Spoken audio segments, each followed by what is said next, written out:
AJKT Limitless. Bonjour et bienvenue dans cette vidéo. Aujourd'hui, nous allons mettre en place un job de réplication pour la mise en place d'un PRA en cas de sinistre. Donc, on se retrouve sur la console Vim Backup. Donc, dans nos clusters de ESX, on va pouvoir voir nos machines virtuelles qui sont disponibles. Donc, on voit nos machines virtuelles. Donc, ce que nous allons faire, c'est qu'on va cliquer sur réplication job.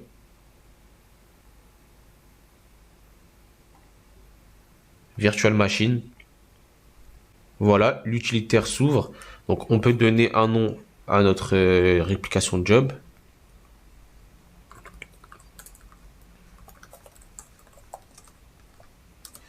Voilà, donc une description. Ici, on a des options. Donc, la première option qui permet de minimiser le trafic lorsqu'on va utiliser des connexions WAN ou LAN pour une faible bande passante. La deuxième option, on va cocher cette option si la VM elle sera différente du réseau de la VM source.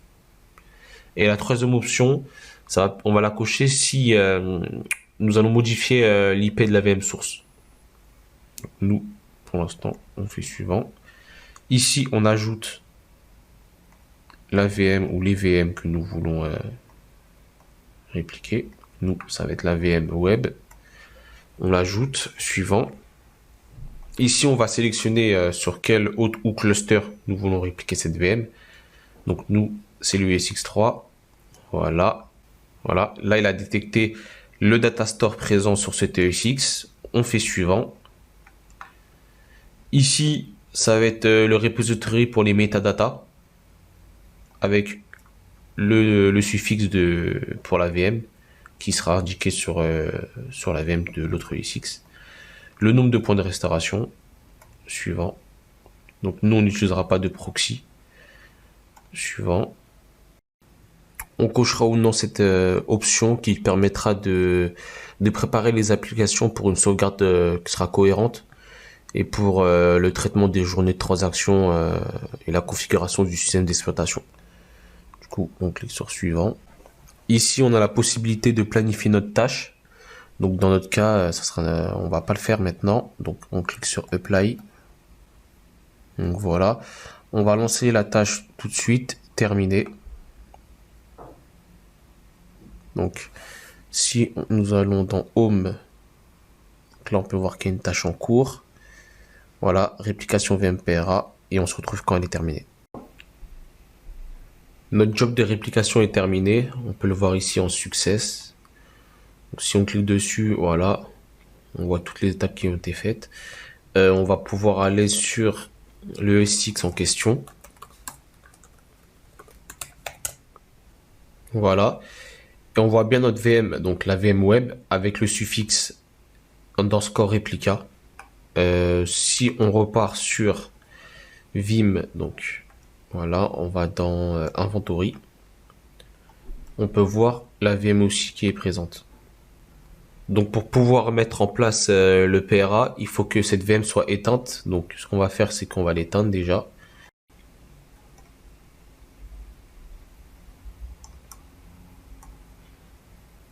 Donc voilà, elle est éteinte. On repart sur Vim. Donc voilà, on va dans Réplica. On voit bien notre VM ici. On fait clic droit, Failover Now. Donc on sélectionne la VM.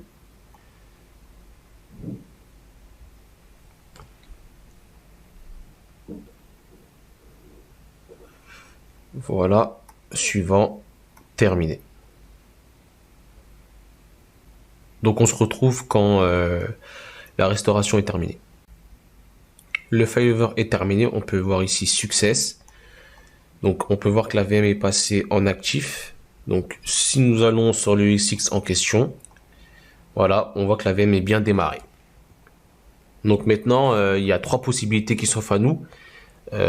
Soit de passer l'infra de réplication en production, donc le permanent failover, soit annuler la réplication, le undo failover, donc on annule les modifications faites sur la VM répliquée, ou sinon le retour en production, le fallback to production. Donc les modifications effectuées sur la VM répliquées seront reportées sur la VM de production. Donc, par exemple, si j'ouvre la VM, voilà, je me connecte.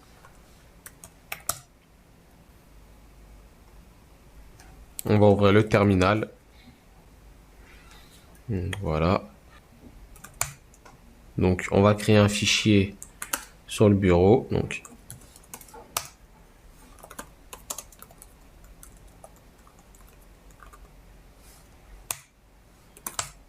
voilà. Donc maintenant on va fermer la VM et puis on va retourner sur Vim et nous allons faire un retour en production, donc fallback to production.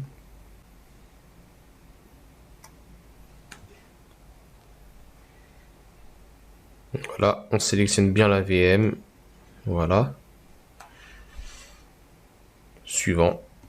Donc là, on peut décider quand le basculement sera effectué. Nous, on fait en auto, donc suivant. Voilà. On coche la case terminé. Et on se retrouve quand c'est terminé. Donc la tâche est terminée. On peut voir que c'est en success. Donc on va fermer. Dans Replica, la VM est toujours en actif. Donc on va faire un clic droit dessus et commit fallback pour valider le retour en production. Yes. Le processus démarre. Donc c'est terminé. Le retour de production a bien été fait. Close.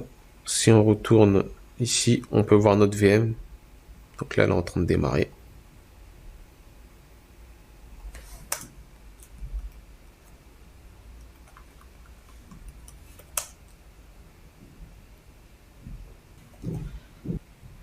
Et en se rendant sur le terminal, donc si je vais sur le bureau,